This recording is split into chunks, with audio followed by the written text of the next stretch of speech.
په همدې اړه مراسمو کې د دولتي ادارو مسؤلینو د سرې میاشتې رضاکارانو او مسؤلینو برخه درلودل. په پیل کې د ولایت مقام استازي حافظ مولوي شرف الدین لخوا د رئیس الوزرا استول شوی پیغام ولوست.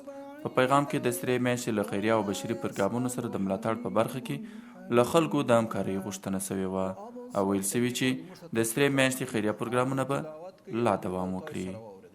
اسلامي امارت د سرې میاشتې ټولنې د ټولو خیریه فعالیتونو، بشرپاله خدمتونو او هغو مرستو قدرداني کوي چې د هیواد په بیلابیلو سیمو کې د اړتیا پر مهال د سیلابونو، زلزلو او نورو آفتونو او پیښو پر مهال له زیانمنو شوو کسانو او کورنیو سره کړي دي.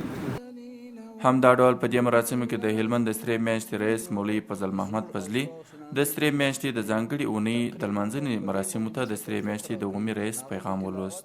په دې پیغام کې د سرې میاشتې د روانو فعالیتونو او د تیرو کارونو د یادونې ترڅنګ له خلکو غوښتل شوي چې دا ځانګړې میاشت کې له سرې میاشتې سره مرسته وکړي، د سرې میاشتې د ځانګړو ټکټونو په پیرودلو سره ژوند وژغوري.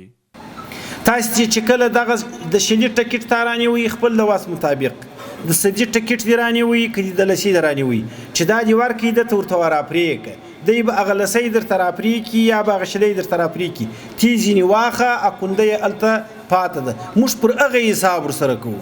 ټول ولس په دې اګاه کوي. دا هم نه معنا چې زموږ یو رضاکار درته ودرېږي ته سلی ورکړې هغه سلی پرې نه کړې او یا زموږ رضاکار فکر نسی هغه پرې نه کړي نو بیا هغه چې دی زموږ حساب ګډوډ کېږي بیا موږ ته هغه روپۍ ممکن نه راورسیږي.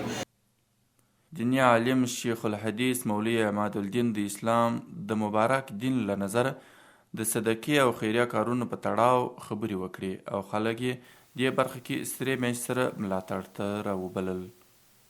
یو شی هغه دا دی چې الله جل وعلا شانه و تا ته مال درکړي ته د ثروت خاوند سوې. دا داسې نه ده لکه موږ چې فکر کوو چې دا مال بس تا دی، بلکې دا د الله عز وجل د طرفه څخه یو نعمت دی. دا مال د دې دوه حالو خالی نه دی.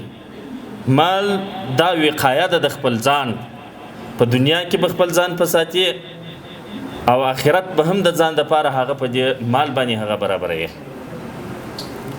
که چیرې داسې چې دا مال ته په هغه لارې کې مصرف نه کړې چې الله عز وجل درته امر کړی نو بیا دا اسراف بلل کېږي. اسراف هغه حرام دی. د یادونې وړ ده چې د میزان په 24مه نیټه د سرې میاشتې د اعانې د راټولېدو ځانګړې میاشت پیل شوې چې دا میاشت کې به د سرې میاشتې ځانګړي ټکټونه پلورل کېږي او په راټولې شوي پیسو به زړه سوري ناروغانو درملنه او بیړنیو حالات کې د ځپل شوو خلکو سره د مرستې پر کولو مصرف کېږي. چې زموږ او ستاسو په مجلس کې ځانګړی شیخ الحدیث یا یو